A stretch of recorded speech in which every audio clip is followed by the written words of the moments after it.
बिना विचारे जो करे सो पाछे पछताए। ये कहावत तो बहुत पुरानी है, आपने सुनी ही होगी। इसीलिए दोस्तों, हमें कोई भी काम सोच समझ कर ही करना चाहिए। बिना सोचे समझे किया गया कोई भी काम हमें हमेशा नुकसान ही देता है। हाय गाइस, मैं अंशिका अ लिटिल टीचर में आपका फिर से स्वागत करती हूँ और आपको इसी पे एक इंस्पिरेशनल कहानी सुनाती हूँ। बात बहुत पुरानी है। गंगा नदी के किनारे केशव नाम का एक किसान रहता था। उसने एक नेवला पाल रखा था। वह नेवले को बहुत प्यार करता था और नेवला भी अपने मालिक से बहुत प्यार करता था। एक दिन केशव किसी काम से बाजार गया हुआ था। उसका 3 महीने का बच्चा पालने में सो रहा था। केशव की पत्नी ने सोचा कि जब तक बेटा सो रहा है, क्यों ना मैं गंगा में डुबकी ही लगा आऊं। यह सोचकर वह बेटे को पालने में सोता छोड़कर और नेवले को यह समझाकर कि वह बच्चे की निगरानी करे, कहकर नहाने चली गई। अब नेवला पालने के पास बैठा था। इतने में एक बड़ा भारी भयंकर सांप बिल से निकला और पालने की ओर बढ़ने लगा। नेवले ने सांप को जैसे ही देखा, वह तुरंत सांप पर झपटा और उसे अपने पैने दांतों से काट काट कर उस सांप के टुकड़े टुकड़े कर डाला। नेवला सांप से लड़ने में खुद भी खून से रंग गया था।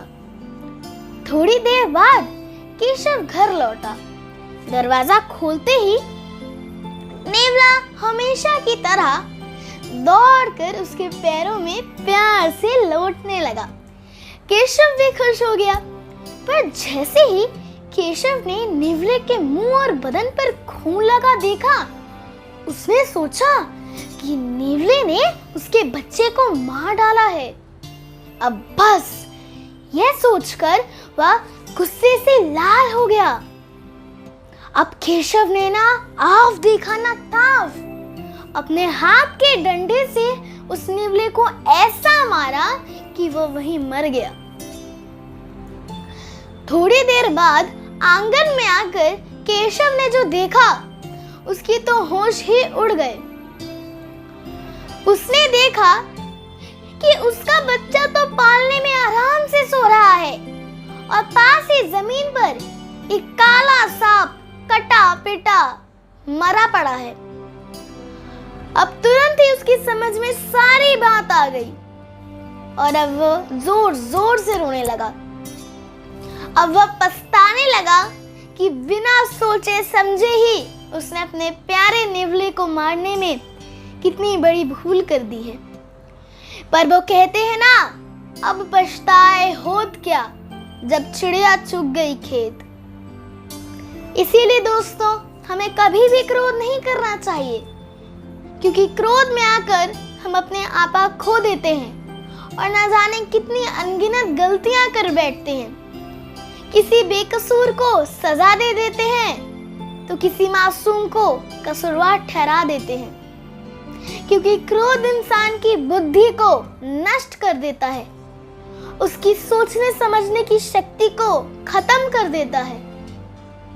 सोचिए, अगर ये किसान धैर्य से काम लेता और थोड़ा सब्र करता, तो आज इसका प्यारा दोस्त, साथी या रखवाला ही कह लीजिए, उसके साथ होता।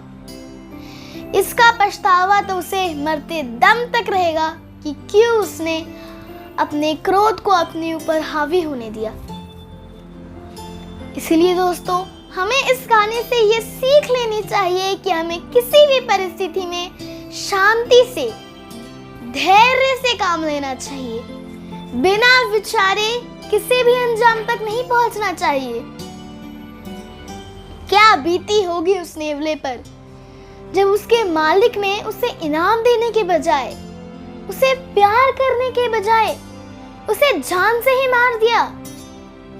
ऐसे ही हम लोग भी न जाने अनजाने में न जाने कितने बेकसूर को अपने गुस्से में आकर भला बुरा कह देते हैं, और जब सच्चाई का पता चलता है तो बहुत पछतावा होता है। लेकिन जिस तरह कमान से निकली हुई तीर कभी वापस नहीं आ सकती, उसी तरह हमारे जुबान से निकले हुए शब्द कभी वापस नहीं आ सकते।